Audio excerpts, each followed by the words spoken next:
நண்பர்கள்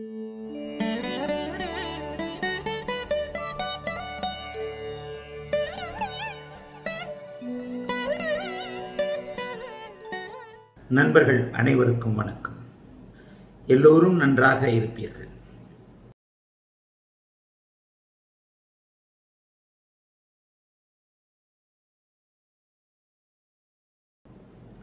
ஒரு 48 மணி நேரத்திற்கு பிறகுதான் இந்த மூதாட்டி சென்ற இதில் ஒரு குவிஸ் மாதிரி கொடுத்துருந்தேன்.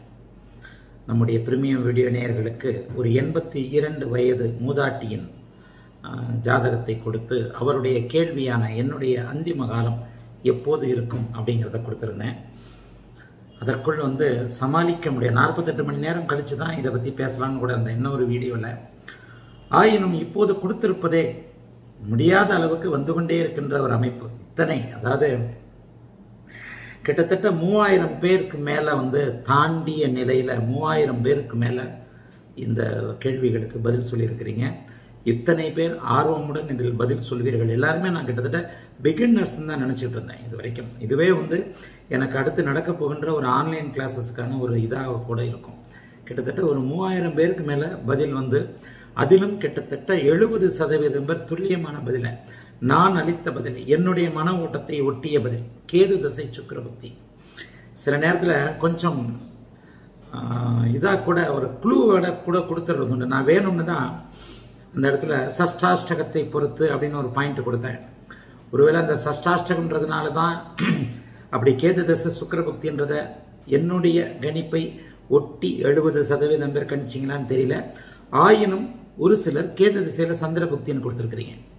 அதாவது இதில் என்ன கொடுக்கணும்னா, நிச்சயமாக 70% பேர் இதுவரை அறிந்த விதிகளை வைத்தே சொல்றீங்க அப்படின்னா ஆச்சரியம்தான். நான் இன்னும் ஆயுர்தாய கணக்குகளை நான் சொல்லித்தரவில்லை என்றாலும் கூட உங்களுக்கு அறிந்திராமல் இருக்காது. ஏன்னா பொதுவெளியில் நிறைய மூல நூல்களில் அந்த ஆயுர்தாய கணக்குகள் மற்றும் சரம் ஸ்திரம் உபய லக்னத்திற்கான உபய லக்னங்களில் பிறந்தவர்களுக்கு மரணம் எப்படிப்பட்ட ஒரு நிலையில் வரும், அதே நேரத்தில் எந்தெந்த கிரகங்கள் சரத்தின் அதிபதி எங்கே இருந்தால், உபயத்தின் அதிபதி எங்கே இருந்தால், ஸ்திரத்தின் அதிபதி எங்கே இருந்தால் தீர்க்க மத்திம இந்த ஆயுள் அப்படின்ற கணக்குகள்லாம் இருக்கு. அந்த கணக்குகள் பொறுத்து, அதனை அடுத்து ஆயுர்தாய கணக்குகளை பொறுத்து, அதனை அடுத்து மாரக பாதக அஷ்டம அதிபதிகளை பொறுத்து, மாரக பாதக அஷ்டம அதிகளை பொறுத்து தான் படிப்படியாக ஒருவருக்கு எப்போது மரணம் வரும் அப்படிங்கிறத கணிக்கிறோம். ஒட்டுமொத்தமாக எல்லாவற்றையும் இணைத்து பலன் ஒரு புள்ளியில் நிற்கும். அந்த புள்ளி மரண காலமாக இருக்கும். இதெல்லாம் கொஞ்சம் பொறுமையாக கணித்தால் துல்லியமாகவே கணிக்க முடியும். இப்போ இதில் கூட சந்திர புக்தின்னு கணிச்சவங்க சஷ்டாஷ்டகம் நிலையில் ஒருத்தர் நல்ல இன்ட்ரெஸ்டிங்காக கொடுத்துருந்தார் பேரை. அதாவது ஒருத்தர் 2 பேர் கொடுத்துருந்தீங்கன்னா பேரை படிச்சிருவேன். கிட்டத்தட்ட 3000க்கும் மேற்பட்ட விடைகள் 24 மணி நேரத்தில் வந்திருக்கு. 24 ஹவர்ஸில் இன்னும் வந்துக்கிட்டு தான் இருக்கு. அப்போ இத்தனை பேர் கொடுப்பீங்கன்றதை நான் எதிர்பார்க்கல. அதனால ஒட்டுமொத்தமாக அனைவருமே பாராட்டுக்குரியவர்களே. சரி, சந்திர பக்தின்னு கணிச்சவங்களும் சஷ்டாஷ்டக அமைப்பில் வந்துட்டீங்க. நான் அடிக்கடி சொல்லுகின்ற 6-8 அமைப்பில். ஆனால் அதில் என்ன கொடுக்குறீங்கன்னா, அதில் இன்ட்ரெஸ்டிங்காக சில பேர் எப்படி கொடுத்துருக்குறீங்கன்னா, கேது செவ்வாயின் பார்வையை பார்த்திருக்கிறார். அதாவது கேதுவை செவ்வாய் பார்க்கிறார், சந்திரனை சனி பார்க்கிறார் அந்த மூதாட்டியின் ஜாதகத்தில். அப்போ 2 பேருமே பாவத்துவமாக இருக்கின்ற போது கேதுவிற்கு சஷ்டாஷ்டகமாக இருக்கின்ற சந்திரன் கேது சந்திர பக்தியில் அந்த மூதாட்டியுடைய நல்முடிவு இருக்கும், அந்திம காலம் அப்படின்றத கொடுத்துருக்கிறீங்க. ஆனால் ஒன்றை மட்டும் மறந்துட்டீங்க. 5ஆம் அதிபதி நண்பர் கொல்ல மாட்டார். சஷ்டாஷ்டகமாக இருந்தாலும் கூட 5ஆம் அதிபதி நண்பர் கொல்ல மாட்டார். ஆகவே அதில் அந்த ஒரு சின்ன மிஸ்டேக்ஸ் தான் பலனை மாற்றக்கூடிய தன்மையில் வரக்கூடிய சில நிலைகள். ஒரு சிறு கால்குலேஷன் தவறு தான். ஆனால் இதை நான் தப்புன்னு சொல்ல மாட்டேன். நீங்களும் கிட்டத்தட்ட நெருங்கி தான் வந்திருக்கிறீங்க. இன்னும் கொஞ்சம் துல்லியமாக வரணும். கேது தசை சுக்கிரபக்தி என்பது என்ன? கேதுவிற்கு 8ல் இருக்கிறார், கேதுவிற்கு சந்திரன் கேதுவிற்கு 6ல் இருக்கிறார். நீங்கள் ஆன்டி கிளாக் வைஸ்ன்னு வச்சுக்கிட்டாலும் சரி, இந்த பக்கம் சுக்கிரனை 6 அந்த பக்கம் 8ன்னு எப்படி போட்டுக்கிட்டாலும் சரி, 5ஆம் அதிபதி கொல்லாம். அவர் பாவத்துவமாக இருக்கிறார், நோயை கொடுக்கலாம். மாரக பாதக ஆயுர்தாய அஷ்டம சில கணக்குகளுக்குள்ள தான் மரணம் இருக்கிறது அப்படிங்கிறத தெளிவாகவே சொல்கிறேன். இந்த கேதச சுக்கிரபுக்தின்றவங்க 70-80% பேர் வந்துட்டீங்க. அது வந்து ஒரு இதாகவே இருக்கும். இது வந்து தவறாது. அதற்கடுத்து சில ஆன்லைன் கிளாஸஸில் சில விஷயங்களை வந்து இன்னும் கொஞ்சம் டெப்த்தாக, அதாவது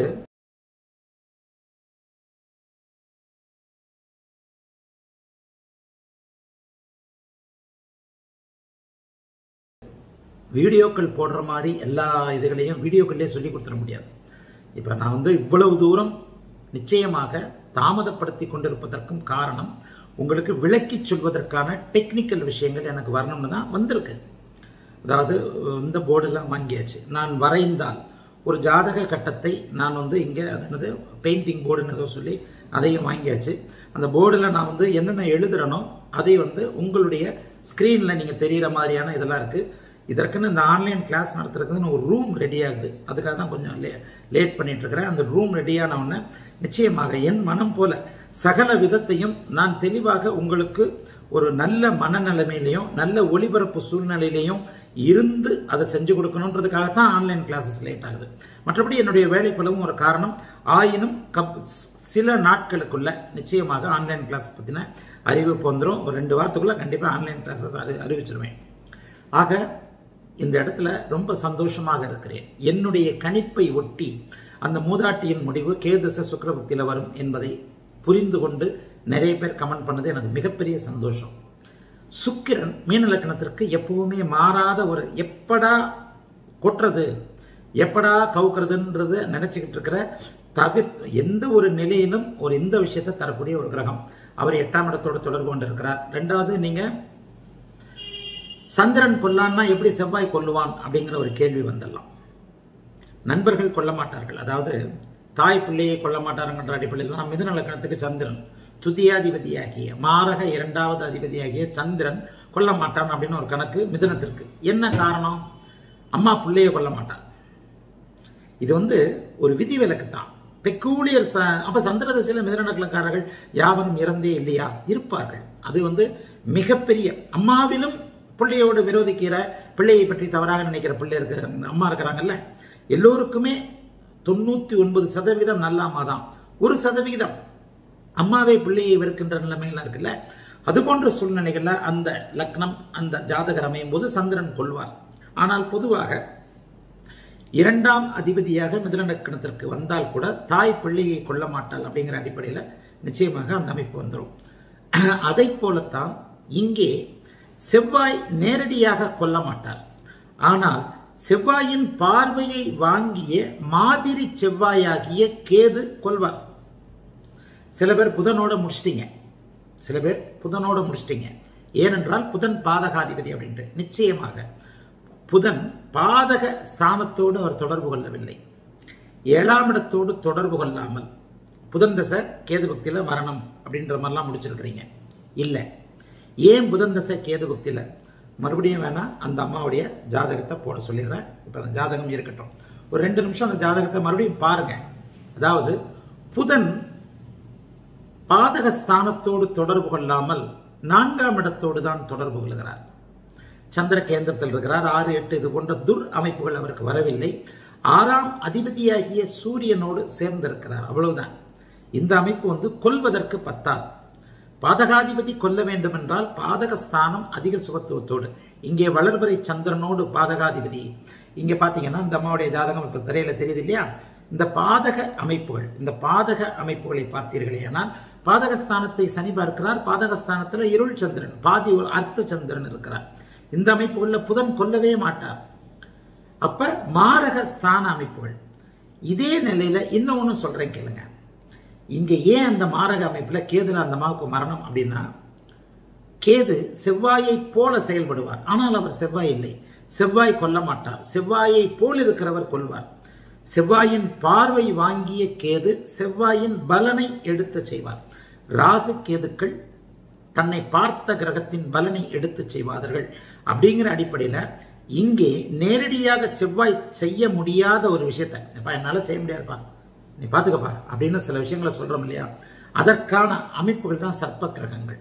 ஆக இங்கே ராகுவின் இருப்பால் பாவத்துவம் பெற்ற கேதுவை பார்த்த, கேதுவால் பார்க்கப்பட்ட செவ்வாயால் பார்க்கப்பட்ட கேதுவின் தசையில மற்ற சில ஆயுர்தாய கணக்குகளின் படியும் சந்திரன்னு சொன்னவங்க நிறைய பேர் சந்திரகுப்தின்னு சொல்லியிருக்கிறீங்க. அதனால இதை மட்டும் சொல்லியிருக்கிறேன். புதன் தசை நிச்சயமாக கொள்ளாது, பாதக ஸ்தானத்தோடு தொடர்பு கொள்ளவில்லை. மாரக பாதக ஆயுர்தாய கணக்குகள் மற்றும் சில உபய இந்த லக்ன விதிகளிலே வைத்து தான் மரணத்தை நம்ம கணிக்கணும். அந்த அமைப்பின்படி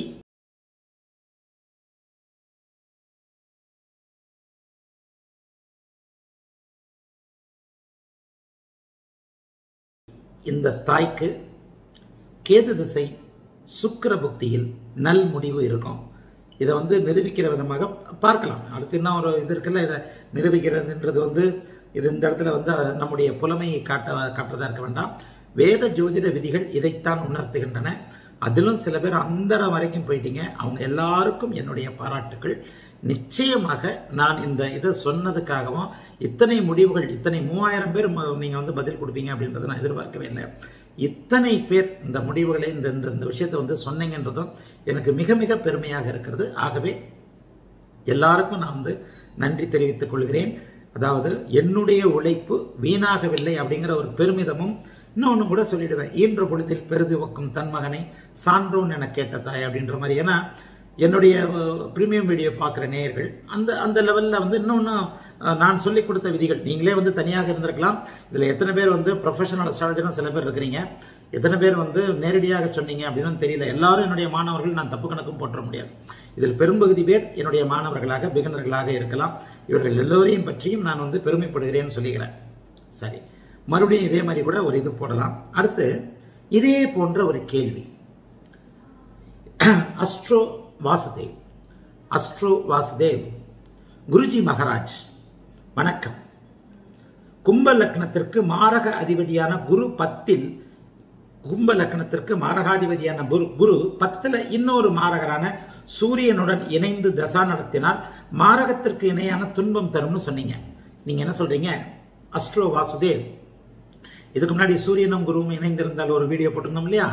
அதுல குருஜி 10ஆம் இடத்துல 2 குருவும் 7 2 மாரக ஸ்தானங்களான 2 7 குருவும் சூரியனும் இணைஞ்சிருந்து குருதசை நடக்கும்போது மாரகத்திற்கு இணையான துன்பமான அமைப்புகள் நடக்கும்னு சொல்றீங்க கும்ப லக்னத்திற்கு.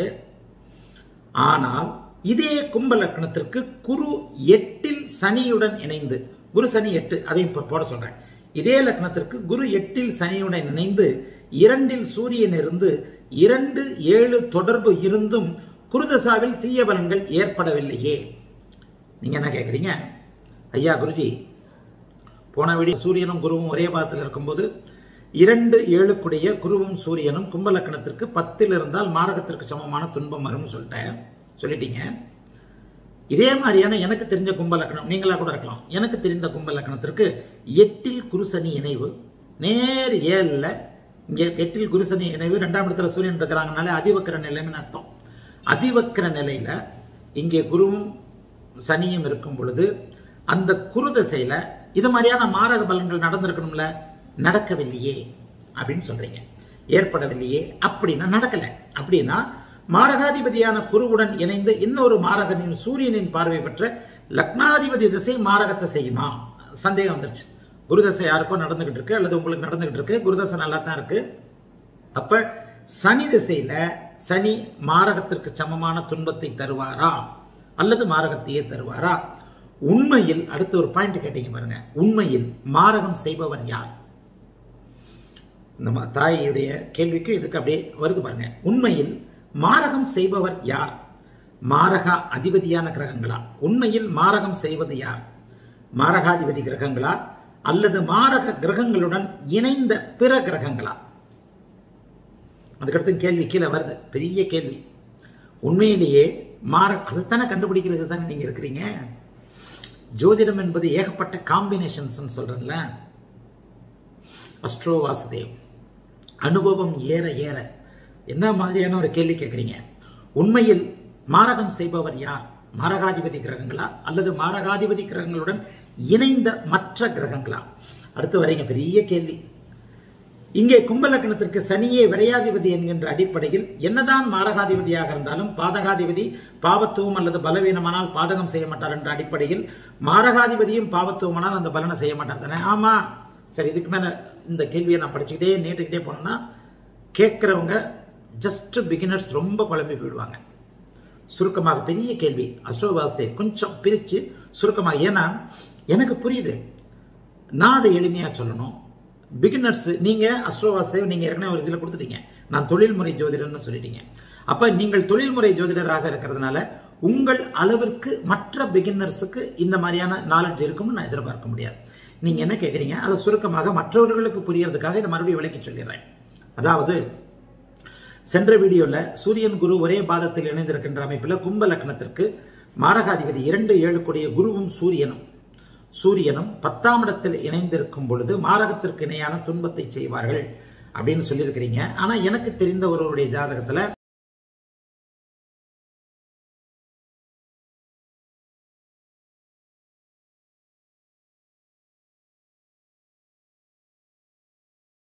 இதே மாதிரியான குரு சுக்கிரன் இப்ப வந்து அந்த ஜாதகத்தை போட சொல்லிட்டேன். இப்ப அந்த ஜாதகம் திரையில் தெரிகிறது, எல்லா நிலைகளையும் போட்டிருக்கிறேன். கும்ப லக்னம் 10இல் குரு சூரியன் இணைந்திருக்கின்ற நிலையில நான் சொன்ன மாரகத்திற்கு இணையான துன்பம் இப்போது நீங்கள் சொன்ன அதே ஜாதகத்துல தான் இருக்கு. அதே ஜாதகத்துல குரு சனி கும்பத்திற்கு 8இல் மறைகிறார்கள், 2இல் சூரியன் இருக்கிறார். சரி, உங்களுடைய கேள்வி அப்ப இந்த இடத்துல எப்படி நம்ம கணிக்கிறது, மாரகம் எப்படி நடக்கும்? அப்ப மாரகாதிபதி கிரகம் மாரகம் செய்யுமா, மாரகாதிபதி சம்பந்தப்பட்ட கிரகம் மாரகம் செய்யுமா, எப்படி? சரி, பேசிக்கா அந்த பலன் எப்படி வர்றது அப்படிங்கிறத அஸ்ட்ரோ வாசுதேவ் நீங்கள் வந்து கொஞ்சம் புரிந்து கொள்ள வேண்டும். பேசிக்காக இந்த பலன்கள் எப்படி வருகின்றன ஒன்னு மட்டும் இந்த இடத்துல கவனிக்க மறந்துட்டீங்க. நான் சொன்ன அமைப்பில் நீங்கள் கேட்கின்ற காம்பினேஷன்ஸ், மாரகாதிபதி மாரகம் செய்வாரா, மாரகாதிபதி சம்பந்தப்பட்ட கிரகம் மாரகம் செய்யுமா? இப்ப இங்க இந்த திரையில உதாரண ஜாதகம் இருந்து கொண்டிருக்கிறது. கும்ப லக்னம், நான் சொன்ன 10இல் குரு சூரியன், நீங்கள் சொன்ன 8இல் குரு சனி, 2இல் சூரியன். நல்லா தெரிஞ்சுக்கங்க, கிரகங்களுடைய நட்பு பகை உறவுகளை இதற்காகத்தானே நான் ஒரு எடுத்து சொல்றேன் இல்லையா? அப்ப நான் சொன்ன அமைப்பில் இந்த 2-7 குருவும் சூரியனும் அவர்களுடைய நண்பர்களான செவ்வாயின் வீட்டில் இருக்கிறார்கள். நீங்கள் சொன்ன அமைப்பில் குருவும் சனியும் இந்த லக்னத்தின் நண்பரான குருவிற்கு ஆகாதவரான புதனின் வீட்டில் இருக்கிறார். அதான் பாயிண்ட். இந்த இடத்துல தான் நான் அழுத்தி சொல்லுகிறேன். ஒரு இணைவை குறிப்பதற்கு, ஒரு சேர்க்கை பலனை அறிவதற்கு முன்னாடி மகா குழப்பமான விஷயம் இல்லையா ஜோதிடம்? ஒரு 3-4 கிரகம் சேர்ந்திருந்தா 8 கிரகம் சேர்ந்திருக்கின்ற பிப்ரவரி மாதம் முதல் வாரம் 1962இல் 8 கிரகம் இணைந்திருந்த நிலைமையில பிறந்தவர்களுடைய பலனை சொல்லுகின்ற உடனே உண்மையான ஜோதிடம் நான் சொல்லியிருக்கிறேன், நிக்க வச்சு சொல்லியிருக்கிறேன். அப்ப கூட முதல்ல ஆரம்பத்தில் தடுமாறி, இப்பெல்லாம் வந்து அந்த மாதிரியான ஜாதகங்கள் என்கிட்ட ஒரு இதுக்காகவே வரும், சோதனைக்காக இல்லை. ஐயா நீங்க தான் அந்த ஜாதகத்துக்கு பலன் சொல்ல முடியும், 6 கிரகம் வந்திருக்கு, எங்க ஊர்ல எல்லாம் யாருமே அதுக்கு பலன் சொல்ல, கெட்ட ஜாதகம், பீட ஜாதகம், எல்லா கிரகமும் ஒரே இடத்துல இருக்கு, என்ன ஏன் நடக்க போது ஒண்ணு நடக்கான்றாங்க, ஆளை பார்த்தா நல்லா தான் இருக்கிறோம். ஒரு பெரிய கோடீஸ்வரர் 250 கோடி ரூபாய் சம்பாதிச்சவர் இந்த 8 கிரக சேர்க்கையில வந்தார். இதே மகர் லக்னத்திலேயே 8 கிரகங்கள் சேர்க்கை, 8-7 கிரகங்கள் சேர்க்கை பார்த்த உடனே சொன்னேன், கிட்டத்தட்ட ஒரு 100கணக்கான கோடிகள் சம்பாதித்திருப்பார் அப்படின்ட்டு. ஆமாம், ஏன்னா அந்த 8ஆம் இடமோ 12ஆம் இடமோ ஏதோ ஒரு பலனு அந்த தசை அமைப்புகள் நடந்துகிட்டு இருந்தது. ஒன்றும் இல்லை, அந்த டிகிரி இணைவு எந்தெந்த கிரகம் லக்ன அமைப்பா இது அமைப்பா இதை வச்சுதான் பலன்.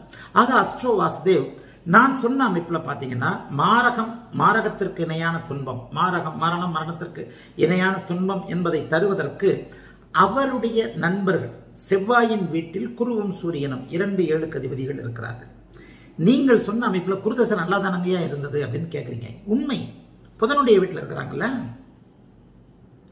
அந்த புதன் லக்னாதிபதிக்கு தோல் கொடுக்கிறவர் இல்லையா, அவரே வந்து அட்டமாதிபதியாக இருந்தாலும் கூட அவர் நண்பர் இல்லையா. நான் வந்து உங்களுக்கு ஒரு கெடுதலை செய்யணும் அல்லது இதை வேற மாதிரியான ஒரு அமைப்புல வந்து விவரிக்கட்டுமா? ஒரு இங்கிலீஷ் படம் மாதிரி வச்சுக்கோங்க. ஒரு இங்கிலீஷ் படம் மாதிரி ஒரு மலை மேல ஒரு பொந்துக்குள்ள ஒரு குண்டுக்குள்ள துப்பாக்கியோட அல்லது ஒரு உயரமான ஒரு கட்டிடத்துல ஒரு அறைக்குள் நான் இருந்து கொண்டு துப்பாக்கியை வந்து உங்களை சுட போறேன், கீழே நீங்க வர போறீங்க. அந்த காலத்து இங்கிலீஷ் படங்கள்ல அந்த சைலன்ஸ் எல்லாம் போட்டு ஜூம் எல்லாம் பண்ணி சுடுவாங்க இல்லையா, வில்லன் வந்து ஹீரோவையோ யாரையோ சுடுவார் இல்லையா. அப்ப ஒரு அறையில நான் இருந்து கொண்டு அந்த அறையிலிருந்து கீழே வருகின்ற உங்களை துப்பாக்கியெல்லாம் சுடுறதுக்கு குறி பார்த்துக்கிட்டு இருக்கிறேன்.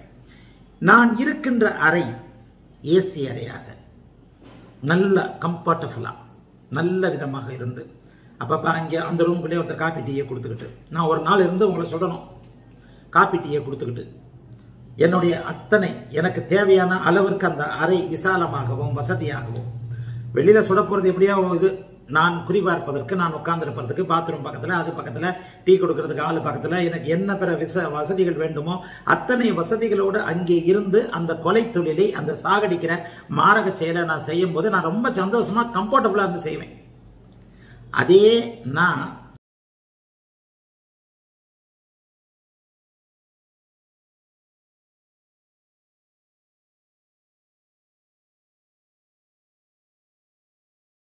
ஒரு குகைக்குள்ள, இந்த பக்கத்துல ஒரு தேளு, இந்த பக்கத்துல ஒரு பாம்பு, கால நீட்டினா ஒரு எலி கடிக்கிறதுக்கு, சாப்பாடே இல்லை பட்னி, பக்கத்துல ஒரு பய வேற உட்காந்துக்கிட்டு சேடா சேடா சேடான்னு எரிச்சல், அவனை கண்டாலே எனக்கு ஆகாது.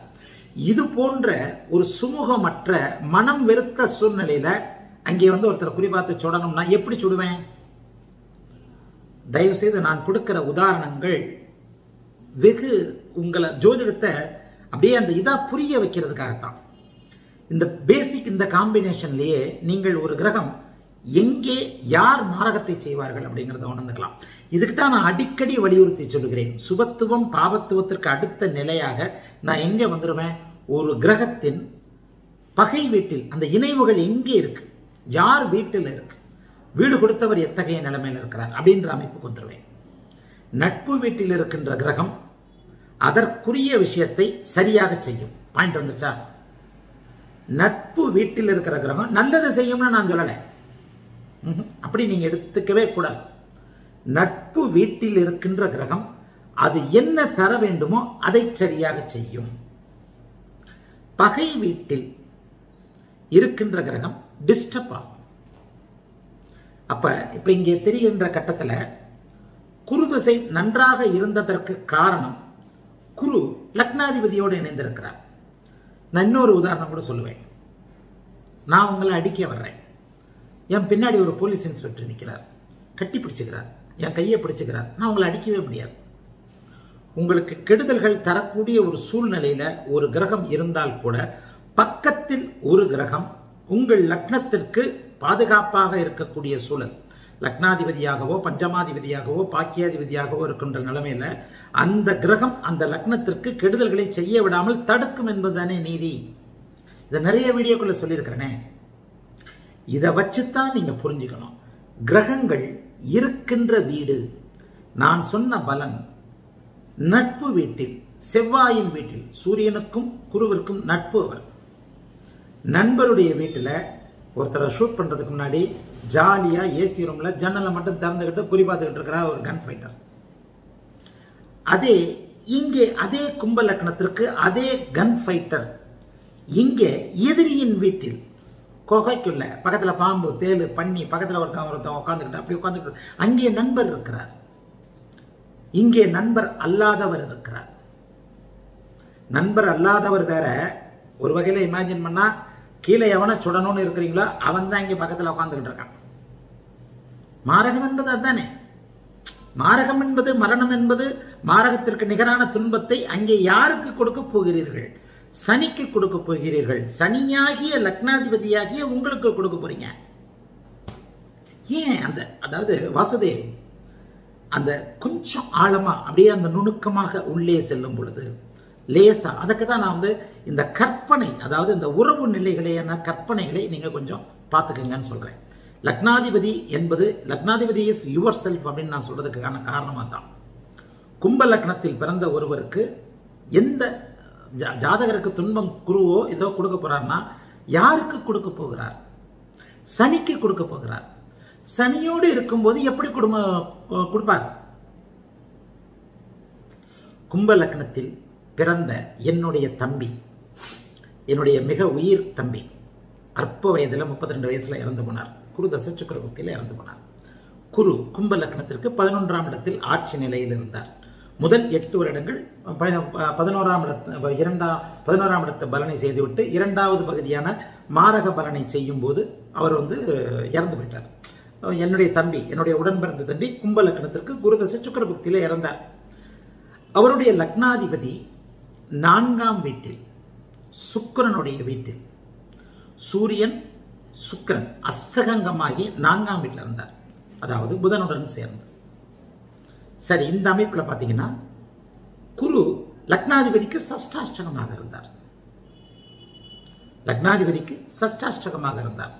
யாரை மாரகம் செய்ய வேண்டும்? குரு சனியை மாரகம் செய்ய வேண்டும். அந்த சனிக்கு சஷ்டாஷ்டகமாக இருந்தார். சில விஷயங்களை அஸ்ட்ரோ வாசுதேவ் கீழே நிறைய கொடுத்துருக்கிறீங்க. அதை பாதிக்காதா, லக்னாதிபதி சுபத்துவமானதால் என்பதை எடுத்துக்கலாம்ன்றத மிகப்பெரிய கேள்விக்கு நான் புரிஞ்சு கொண்டு அந்த கேள்விக்கான பதிலை உங்களுக்கு புரிகிற மாதிரி சொல்றேன். மாரகம் என்பது யாரை செய்வது, யாருக்கு தரப்படுவது என்பதை புரிந்து கொண்டு, இப்ப நீங்க கேட்ட மாதிரி மாரக கிரகம் மாரகம் செய்யுமா? எல்லா மாரக கிரகங்களும் மாரகம் செஞ்சிடறதில்ல. லக்னாதிபதியே கொல்லக்கூடிய நிலைமையில் இருக்கிறார். சூசைட் பண்ணிக்கிறான்ல, லக்னாதிபதியே கொல்லுகிறார்னா சூசைட் பண்ணிக்கிற அமைப்பு இருக்கத்தானே செய்யுது. ஆகவே இப்போது நான் சொன்னதை சற்று பகை உறவு நிலைகளை புரிந்து கொண்டு, இருக்கும் வீட்டின் நிலைகளை புரிந்து, கொஞ்சம் அனுபவம் வரணும், அவ்வளவுதான். கொஞ்சம் அனுபவம் வரணும். இப்ப நான் சொன்ன அமைப்பை புரிஞ்சுக்கிட்டீங்கன்னா, மேல இருந்து குறிப்பாக்குறார் அப்படின்றத புரிஞ்சுக்கிட்டாலே ஏகப்பட்ட விஷயங்கள் புரிய வருமே. யாரை மாரகம் செய்ய போகிறார் என்பதை புரிந்து கொண்டால் நிச்சயமாக மாரகாதிபதியும் மரணத்தை தருவார். மாரகாதிபதி தொடர்பு கொண்ட கிரகங்களும் மரணத்தை தரும். பாதகாதிபதி, அஷ்டமாதிபதி எந்த இடத்துல எந்த காம்பினேஷன்ஸ் அப்படிங்கிறத நிச்சயமாக நம்மளால போக போக அனுபவம் வரும்போது வாசுதேவ் நிச்சயமாக புரிந்து கொள்கிறீர்கள். வாழ்த்துக்கள். எல்லோரும் நன்றாக இருப்பீர்கள். அடுத்த வீடியோவில் பார்க்கலாம்.